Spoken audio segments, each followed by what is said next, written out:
Well, first time having two responses in one evening.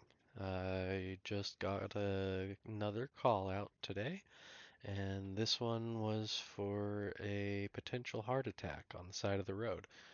So, headed down to the station, took my lessons that I mentioned in the last video and applied them. So, headed down there in my plain clothes and opened up the station. And since the rescue truck was out of commission, I grabbed the first on the scene medical bag and put it into the truck. When the other guys arrived, they grabbed out the AED, which, if I had been better trained, I would have known that's something that you probably ought to bring for a potential heart attack.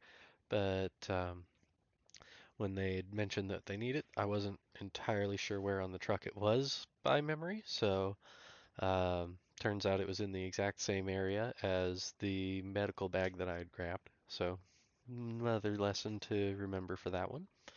And I got all of that into the truck, and then they picked up the response clipboard with all of the forms and everything, and we tore off up the road with the chief following us in the personal car behind.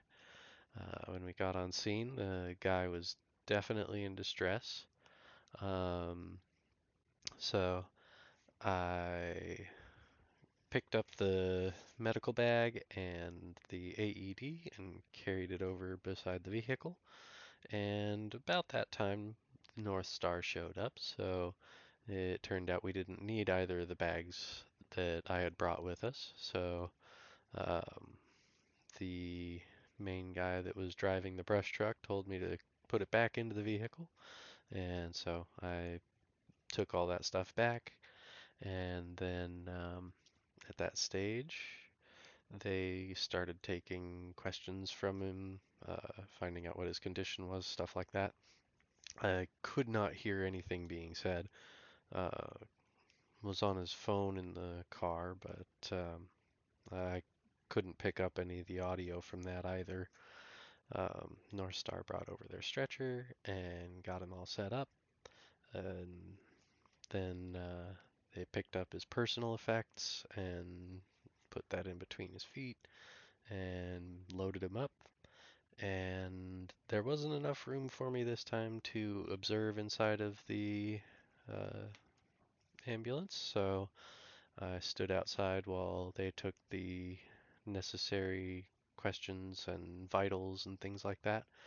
Um, I really wish I'd had a better view or could hear what was going on inside. I feel like I could learn a lot from observing in those moments, but when there's too many cooks in the kitchen, I don't want to be in the way. So I stepped back and waited outside for the 3 or 4 minutes while they, at the very least, got an IV and blood pressure and a couple other things that I probably didn't see.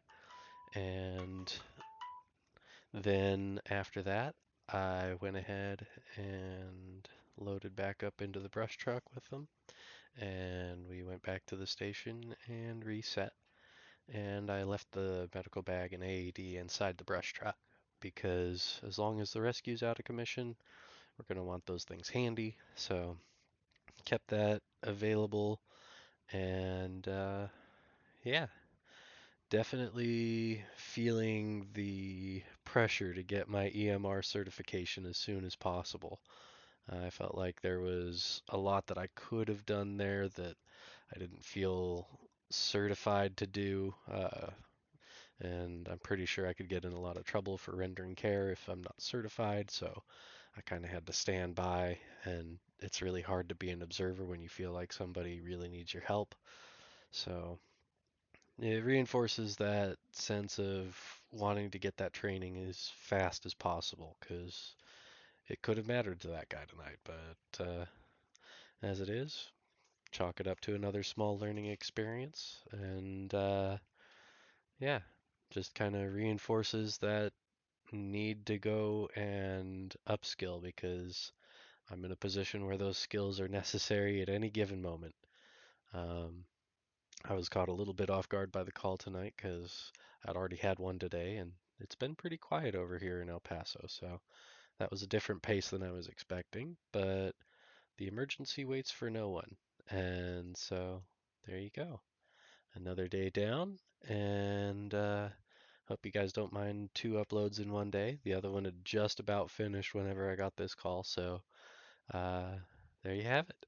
And as always, if you've got any critiques or comments, I welcome them, and I'd love to see you guys join the community in my Telegram group. Otherwise, have a great day. Bye.